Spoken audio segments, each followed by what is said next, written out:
eating the work of Shabbos, eating what the work of Shabbos produced. And so therefore that's the comparison where I can say if Shabbos is permissible, then these are permissible. So is this connected to what we learned on the previous daf when we were saying the Gediva Chalevimo or the examples, because the offspring was a product of the mother? I mean, is that I don't know if connection? I don't think that's what it's saying. I think it's just saying is that, you can use those terms, but what it's saying is that the prohibition was this mixture. This is exactly what you've created, is exactly the prohibited. This is the prohibited creation. Your act and the product is the same thing.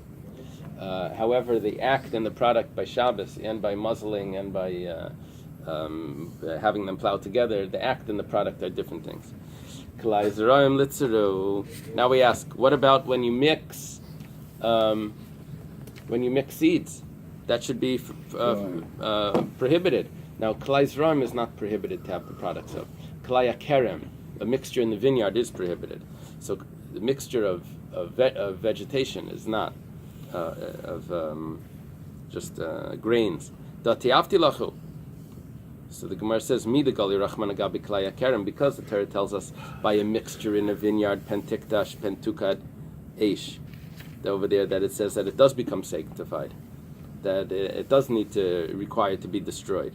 So therefore, michlal, that implies the Kalai Zeraim sharu, that if it's just grains that's a mixture, that's permissible.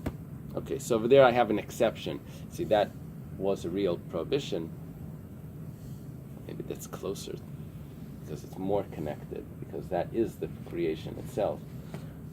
How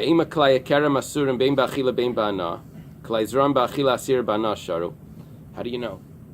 How do you know? We just said, why is a mixture of vegetation of grains permissible?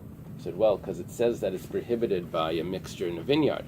That tells me, that implies that only the vineyard's mixture is prohibited, but the mixture of the grains is permissible. So maybe it's only take it down one step, because the mixture in the vineyard is not only prohibited to eat, it's also prohibited to have benefit from. Maybe what it's saying is that in the vineyard it's prohibited to have benefit, but by the grains mixture, if you just plant wheat and barley together, you're allowed to have benefit, yes, but you're not allowed to eat it. How do you know that you're even allowed to eat that mixture? So it says, Iskish l'klai behema. We're going to compare it to a mixture by animals. It says you're not allowed to mate animals from different types. And it says right next to it that you can't plant in your field kalayim. Just like by the animals, if you mate two species, you can get a mule, and it's permissible to use. Also, if you plant two grains together, it's permissible to use, which means to eat. How do we know that by the animals it's permissible to use a mule? So because the Eibishter says that you're not allowed to bring it as a sacrifice, that means obviously that you're allowed to have your own use for it. It's only the sacrifice that makes it forbidden. The Gemara now asks, what about Eisav Espenai? If you slaughter a mother and the child in the same day, it's prohibited. It should be prohibited. It's prohibited to slaughter them in the same day. The meat should be prohibited, and we say that it's not. You weren't allowed to do that, but it doesn't mean that you can't eat the meat. The Gemara says, because by a sacrifice, you're not allowed to slaughter it before it's 8 days old. Sacrifice needs to be, it can't be a young animal. It can't be that young. So you have to wait. So, and if you don't wait, the sacrifice is not valid. So it's only by kudshim that we say that if you don't wait, it's not valid and it's prohibited. But by a regular mundane animal that you don't wait, and what are you supposed to wait? You're supposed to wait 1 day because you slaughtered the mother in the same day. Over there, it's going to be permissible because it's only by the sacrifice where it's prohibited. Okay, again, what we're going through here is all the things that the Torah said that it's forbidden. it should be the product of it should be forbidden as well. Shiluach hakein litzar. This is a bit of a difficult Gemara here. Sending away the mother bird should be forbidden. The mother bird should be forbidden. There's two interpretations in Rashi here what this means. Well,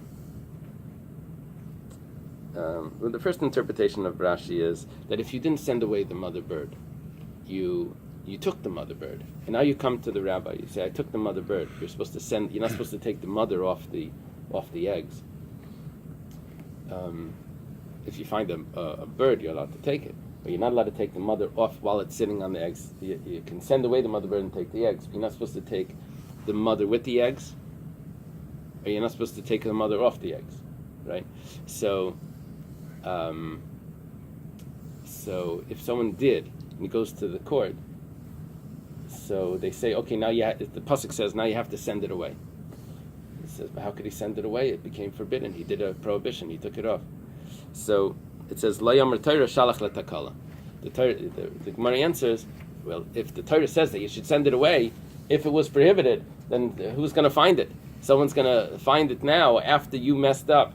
You didn't send it away. Someone's going to find it and someone's going to eat it. It was prohibited. So the Torah is telling you to do something to get people to do a sin. No one's going to be able to know that this was the one that was prohibited. It's just a regular bird flying around. So it can't be that that's prohibited. Maybe it's prohibited for him, but not anybody else. Yeah, it's interesting that wasn't an option. It's interesting. We're looking at it as it becomes a prohibited item, just like basar b'chalav. That we're comparing it to basar b'chalav. That how do we know basar b'chalav you're not allowed to eat or have benefit from? It says, well, if the Torah tells you you're not allowed to do it, so then it's you're not allowed to have benefit from it or eat it. That's what we're doing. Yeah, but like you just said, as you just said, how's anybody going to recognize this bird? It's not like they're going to put a marker on its leg. Right. I mean, we had all those pages in the Gemara by Ben Pekua and in the marketplace, and that nobody would know that this animal you can have, you can't have. Right. But over here, I'm sorry? He likes Okay. A barcode. He said a barcode. A barcode. But over here, we're not making. You see, that would have to be a prohibition on the person. That's more like a rabbinic prohibition. You're not allowed to, but the prohibition on an item, the cheftza becomes prohibited. That's what we're dealing here. That the item itself becomes prohibited. Well, we can't say, it's prohibited for him and not for her, right? It doesn't. Do we have examples of that? That it's only prohibited for one? I don't think so. Okay. The other interpretation of Rashi is that we should always prohibit all mother birds, even if you did send it away properly, because the Torah says that you're not allowed to send it away, that you're not allowed to take it, because the Torah says you're not allowed to take it. So automatically, there goes chicken Friday night. Right. Okay, whatever the case is. Amar Reish Lakish. Reish Lakish says, Minayin lebasar b'chalav she'asur. It's another take on this. How do we know that basar b'chalav is prohibited? Milk and meat is prohibited. Talmud Leimar al toichlu mimenu no uvashel muvashel. Don't eat from it raw or cooked. Talking about the Korban Pesach. The Korban Pesach needs to be roasted. And it says bashel muvashel. It's a double expression of cooking. Shein Talmud Leimar muvashel. It doesn't need to say that extra expression of cooking. Ma Talmud Leimar muvashel. Why does it need to say that extra expression of cooking? Leimalach, it's coming to tell you yesh lecha bishul acher shu kazeh. That there is another type of cooking, which is also prohibited, just like the Korban Pesach, that if you cook it, you have to destroy it right away, you have to burn it. So too, there's another cooking, that's what we're learning from this other mavushal, which is ve'ezeh. Which one is it? Zeh basar b'chalav. Milk and meat that's cooked together has to be destroyed. That tells me that you're not allowed to eat it. Amar Rabbi Yochanan, I'm sorry? It's very hard to understand. It's an extra word in the that pasuk. context. Right. Why in the world would Hashem be telling you about basar b'chalav milk for Pesach? Right. Rabbi Yochanan responds, this may be what's Rabbi Yochanan's logic here is. Rabbi Yochanan responds to Reish Lakish, Ku'ura zu sheshana Rebbe, is it not acceptable? Is it so disgusting to you what Rebbe taught? They were both students. Leis Seichlenu. I don't know. when we had the Gemara before. Oh, you explained it differently. When we had the Gemara before, where Rabbi Yochanan asked, "Who's this?" No, Rish Lakish asked, "Who's this Rav that we keep talking about?" Remember that Gemara? And we said, Rabbi Yochanan says, "You don't remember? He was there by Rabbi, and it sounds like Rish Lakish was around." Now, but you explained it. I think that what he's saying is not that you should remember, it's just Rav, that Rabbi Yochanan himself knew that, but Rish Lakish wouldn't have. Okay. He's telling you, you're the one who explained it, you didn't remember. No, you quoted to me some. One, he had a wedding in between, he had a grandchild. I'm forgetting. What Rabbi taught us, Leisechlenu. This is talking about blood. That after a sacrifice is redeemed, a sacrifice with a blemish is redeemed, it says you can eat it, but don't eat the blood. The blood you should spill. Don't eat it. The basa b'chalav akasim medaber. It's talking about milk and meat. It says again, leisechlenu. It says a second time, leisechlenu, you shouldn't eat it.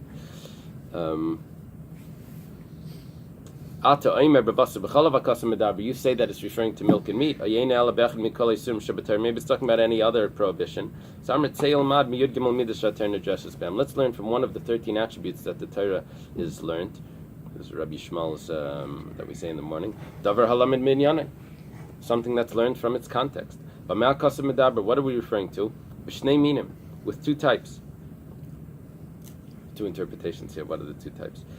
Rashi learns that this is two types because I have one animal here that has two halachas. It's a sacrifice that's been redeemed. So I'm allowed to eat it as a mundane animal, but I'm not allowed to work it as a mundane animal. And I can't shear the hair, the wool, as a mundane animal. So in other words, I have to treat it in one way while it's alive, but after it's really like two species in one. It has two law sets, two sets of laws that are put in it. So afkan b'shnei minim, here also I'm dealing with two types, and that's milk and meat. Okay. So this is Rabbi Yochanan is telling to Rish Lakish, why are you learning from the Korban Pesach? You don't like what Rabbi taught us? That you can't eat it. It's referring to Basar B'chalav. Now the commentaries ask that why didn't Rabbi Yochanan ask on the one before, Rav Ashi's? Kol Sheteavti. He could have said, Rashi's later. Rashi's later. So, but in this teaching, at least the Gemara should have quoted something that Rabbi taught us. So it says, well, this is very out of context. Like Avram Nosson mentioned, that to get from the Korban Pesach, that the word mavushal goes back to Basar B'chalav. That was difficult for Rabbi Yochanan. That he wasn't accepting. That Rabbi Yochanan didn't want to accept. Rebbe's is much better. But over there, it was more in context. And okay, at least it's in the same chapter. Imeahi, if you would learn from there, Hava mina hanimili ba'achila. Rav Shlakish responds that that would only tell me that you're not allowed to eat it. Aval ba'na aloi, but it doesn't tell me that it's forbidden to have benefit from. So kamash malan. So therefore, bashal mavushal by the Korban Pesach tells me that basar b'chalav you can't have benefit from it either. Just like the Korban Pesach needs to be destroyed if it's cooked, so too basar b'chalav needs to be destroyed. You can't have benefit.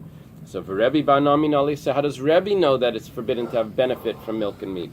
So nafkale mihacha. He learns it from here. Nemar kan. It says here Kiam Kadesh Atal Hashem, that you're a holy nation to Hashem. That's preceding the words "Don't cook a kid in its mother's milk." It says you're a holy nation to Hashem.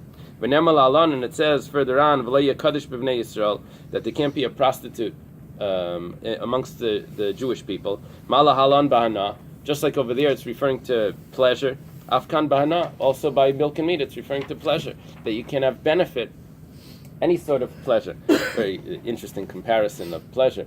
But there's, just like over there, Leia Kaddish B'Bnei Yisrael, that is one type of pleasure which is forbidden, so too you can have pleasure or benefit from milk and meat. Now here's the famous Gemara. No, I'm sorry, I jumped. The Bei Rabbi Lazar Tana Leiseichel Kol Nevela Amra Torah Kishetim Karena Leitavashlena V'Tim Karena. Rabbi Lazar says differently. He says that when it says you can't eat the nevela, rather you should sell it. and then the pasuk says that you can't cook a kid in its mother's milk. What it's telling you is that when you're selling it, you can't cook it first, which means that you can't have benefit from it either. The Bei Rabbi Shmuel Tana, this is the famous Gemara, in the Yeshiva Rabbi Shmuel, they taught that it says, don't cook a kid in its mother's milk, Gimel Pamim, 3 times. Echad l'sar achila, one is prohibition of eating. Echad l'sar ana, one is the prohibition of benefit. V'echad l'sar bishul, and one is the prohibition of cooking. You're not allowed to cook it, just put it together and turn the fire on. That's prohibited as well. Why don't they ask on all the others, what do they do with the 3 times? Oh, so the others, what they would do is, they would use all of those, I don't know what, like Savashal, but they would learn from the Gedi, like we did with the Gedi. We got 6 Gedis out of it. B'chalei Dimei, we got 3 out of it. They would pull it back to some other things. Yeah.